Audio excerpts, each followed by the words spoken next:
হচ্ছে বাংলাদেশের prime minister Sheikh হাসিনাকে, উনাকে বলতে চাই উদ্দেশ্য করে। আমিও 3টা সন্তানের মা, আমার ছেলেরাও 30-32 বছর বয়স।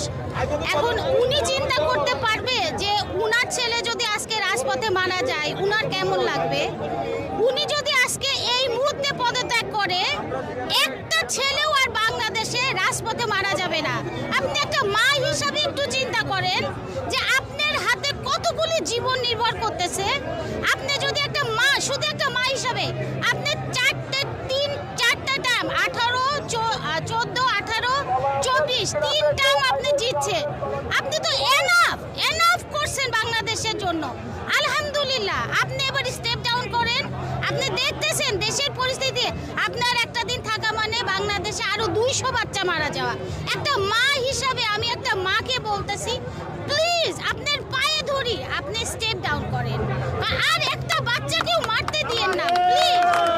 আসসালামু আলাইকুম। আপনি যদি আমার ভিডিওটা দেখে থাকেন, আপনি প্লিজ, আমরা সবাই মারা যাব, কেউ আমরা এই দুনিয়াতে থাকতে আসিনি।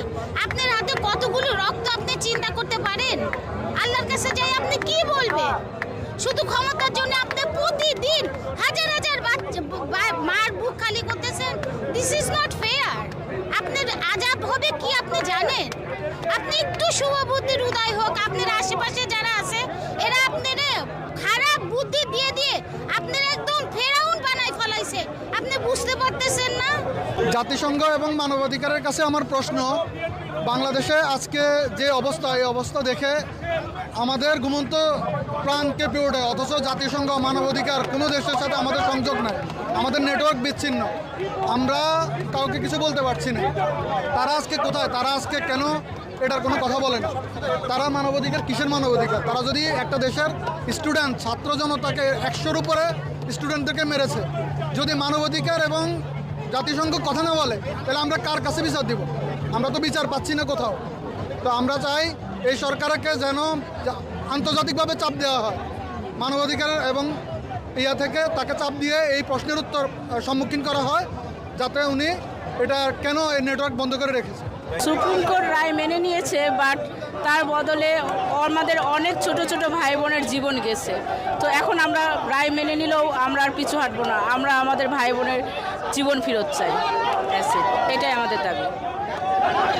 কেন আসছেন? সুপ্রিম কোর্টে তো রায় দিয়েছে, কোটা সংস্কার করছে, আপনাদের ভাই মারা গিয়েছে, কেন আসছেন? আমরা এই কোটা আমরা চাই না। আমাদের ভাইদের বোনদের যে লাশ ওরা ফালাইছে, এই লাশের বিরুদ্ধে আমরা এই কোটা চাই না। আমাদের এখন একটাই দাবি, স্বৈরাচারী হাসিনার পতন। হ্যাঁ, হাসিনার পতন, এইটাই আমাদের এক দাবি। কেন আসছেন? কি চান আপনারা? আমরা সাপোর্ট করতে আসছি আমাদের যে ভাই বোনরা যারা মারা গিয়েছে, তাদের জন্য যদি আমরা আন্দোলন না করি, আমরা যদি আওয়াজ না উঠাই, কালকে হয়তো এটা নিয়ে কিছুই হবে না। তো আমরা চাই যে অ্যাটলিস্ট সাপোর্ট করার জন্য, যে ভাই বোনরা মারা গিয়েছে তাদের পরে যে আমরা তাদের সাথে আছি আর কি।